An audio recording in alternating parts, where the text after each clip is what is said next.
This is Ben Murray with another edition of SaaS Metric School. Welcome. Today we are talking about net revenue retention, and this is a must-have metric to understand the health of our recurring revenue. And also, it's a popular metric, popular data request when going through due diligence and looking at our MRR schedule to understand our retention profile, both from a gross revenue retention basis, which I covered in episode 59, and then net revenue retention.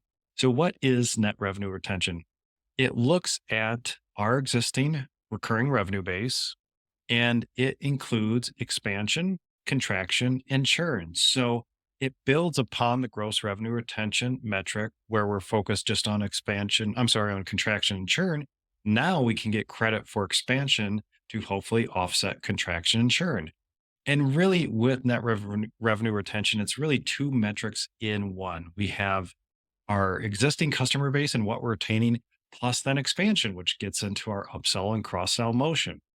So for net revenue retention in the numerator, we have expansion offset by contraction and churn. And then in our denominator, we have our beginning balance of ARR, MRR to calculate net revenue retention. Now, time period to measure for this is really important. I like to measure on a trailing 3 and 6 month basis, sometimes a trailing 12-month basis, depending on the SaaS profile. If you're a low price point, high volume business, probably looking at this monthly and on a trailing 3-month basis and measuring this every month to understand a good proxy for our retention number.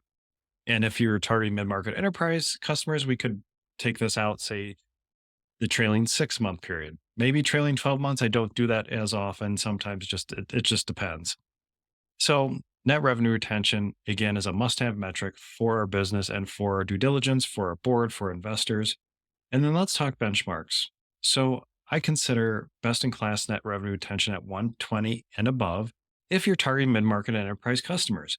If you're targeting SMB, those smaller price point customers, we can probably drop that down to around 110%.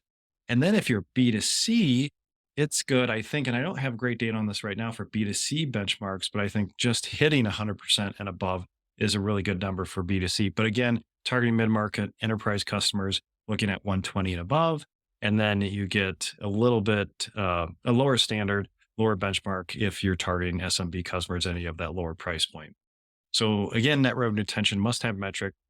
And to download my template to learn how to create your MRR schedule and your retention numbers, check out the link in my show notes. It goes to a short video tutorial course so you can download my templates and figure out how to calculate your net revenue retention. So I hope you found this episode enjoyable today. Thanks.